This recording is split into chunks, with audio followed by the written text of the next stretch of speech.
ఓం విఘ్నేశ్వరాయ నమః. శ్రీమద్ రామాయణము అరణ్యకాండ 16వ అధ్యాయము. సీతమ్మ ఇచ్చిన కోదండాలు ధరించిన రామలక్ష్మణులు సీతమ్మతో కలిసి బయలుదేరారు. ఆ సమయంలో సీతమ్మ రాముడితో ఇలా అంది. నేను పెద్దల దగ్గర విన్నాను. ధర్మాన్ని చాలా సూక్ష్మబుద్ధితో అనుష్ఠానం చేయాలి. మీరు ధర్మాచరణ కోసమని, తండ్రికిచ్చిన మాట కోసమని అరణ్యానికి వచ్చి ఒక తాపసిలా జీవిస్తానన్నారు. కానీ మనిషికి కామం చేత 3 దుర్గుణాలు కలుగుతాయి. అందులో మొదటిది అసత్యం పలకటము. మీరెప్పుడూ అసత్యం చెప్పరు. ఇక ముందు కూడా అసత్యం చెప్పరని నాకు తెలుసు. ఇక రెండవది పరస్త్రీ వాంఛ. నేను మీ భార్యని, నాకు తెలుసు. మీరెప్పుడూ పరస్త్రీని అలాంటి భావనతో చూడరని. మూడవది ఏమిటంటే, ఏ కారణం లేకుండా అవతల వారితో వైరం లేకపోయినా వారిని హింసించాలన్న కోరిక పుట్టటము. ఆ మూడవ దోషము ఈరోజు మీ యందు నాకు కనపడుతుంది. మీరు నిన్న తాపసుల ఆశ్రమాలకి వెళ్ళారు.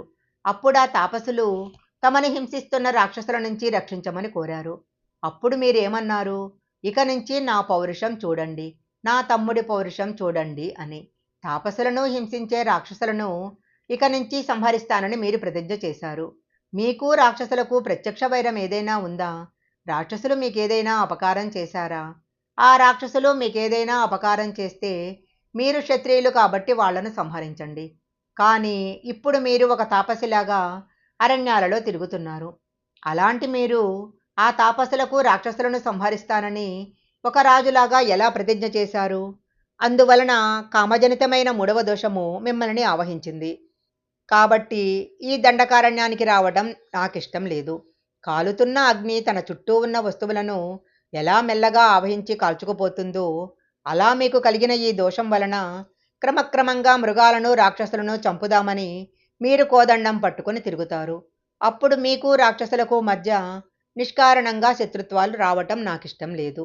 అందువలన దండకారణ్యానికి వెళ్ళడం అనేది వ్యక్తిగతంగా నాకు ఆనందదాయకం కాదు. నేను చెప్పే ఈ మాటలకు ఆధారం ఏమిటంటారేమో. ఒక్క విషయం చెప్తాను, జాగ్రత్తగా వినండి. పూర్వకాలంలో అరణ్యంలో ఒక మహానుభావుడు మహోగ్రమైన తపస్సు చేస్తున్నాడు. ఆయన తపస్సు పాడు చేద్దామని ఇంద్రుడు ఒక యోధుడి వేషాన్ని ధరించి ఒక పెద్ద ఖడ్గాన్ని పట్టుకొని ఆయన దగ్గరకు పరిగెత్తుకుంటూ వచ్చాడు. అయ్యా, నేను ఆపదలో ఉన్నాను, నేను సైనికుడిని అని తెలిసి కొంతమంది నన్ను తరుముకుంటూ వస్తున్నారు. అలా తెలియకుండా ఉండాలంటే నా దగ్గర ఈ ఖడ్గం ఉండకూడదు. కనుక నేను మళ్ళీ వచ్చి తీసుకునేదాకా ఈ ఖడ్గాన్ని మీ దగ్గర ఉంచండి అని చెప్పి ఇంద్రుడు వెళ్ళిపోయాడు.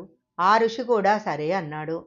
మళ్ళీ యోధుడు వచ్చి ఖడ్గాన్ని అడిగినప్పుడు ఇవ్వకపోతే మాట తప్పిన వాడిని అవుతానని ఆ ఋషి తాను కూర్చునే దర్భాసనం కిందనే ఆ ఖడ్గాన్ని పెట్టుకున్నాడు.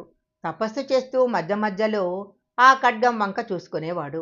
అలా కొంతకాలం గడిచాక ఊరకే మధ్యలో ఆ ఖడ్గాన్ని చూడటం కష్టమవుతుందని ఆ ఖడ్గం మీద చేయి పెట్టి తపస్సు చేసేవాడు. ఖడ్గం మీద చెయ్యి వేసి తపస్సు చేయటం వలన ఆ ఋషిలో రజోగుణం ప్రకోపించి ఖడ్గాన్ని పట్టుకొని తిరగటం ప్రారంభించాడు. కొంతకాలానికి ఆ ఖడ్గంతో అడవిలోని చెట్లను కొమ్మలను నరకాలనిపించింది. తరువాత మృగాలను చంపాలనిపించింది. తరువాత దారి దొంగతనాలు చెయ్యాలనిపించింది. తరువాత కొన్నాళ్లకు ఆ ఖడ్గంతో హత్యలు చెయ్యాలనిపించింది. రామ, ఇంద్రుడు ఏమీ చేయలేదు. కేవలము ఒక కత్తి ఇచ్చి వెళ్ళిపోయాడు. కానీ ఆ ఋషి పెద్ద హంతకుడై శరీరాన్ని విడిచిపెట్టేశాడు. ఒక్కొక్క వస్తువుకు ఒక్కొక్క లక్షణం ఉంటుంది. మీరు ఈ కోదండం బాణాలు ఎందుకు పట్టుకుంటున్నారు? ఆశ్రమం కట్టుకొని 14 సంవత్సరాలు తపస్సు చేసుకుంటే మనం తిరిగి అయోధ్యకు వెళ్ళిపోవచ్చు. మీరు సింహాసనం మీద కూర్చున్నాక ఇలాంటి ప్రతిజ్ఞలు చెయ్యండి. ఈ కోదండం బాణాలు పట్టుకోండి. కానీ ఇప్పుడు ఈ ప్రతిజ్ఞలు ఎందుకు చేశారు? మీరు నాతో ఒక మాట అనవచ్చు. నేను రాజుని కాకపోవచ్చు, కానీ నేను క్షత్రియుడను. అందుకని నేను కోదండాన్ని పట్టుకోవడంలో తప్పు లేదు అని. మిమ్మల్ని ఎవరైనా ఆర్తితో రక్షించమని పిలిస్తే వారిని మీరు రక్షించండి, తప్పులేదు.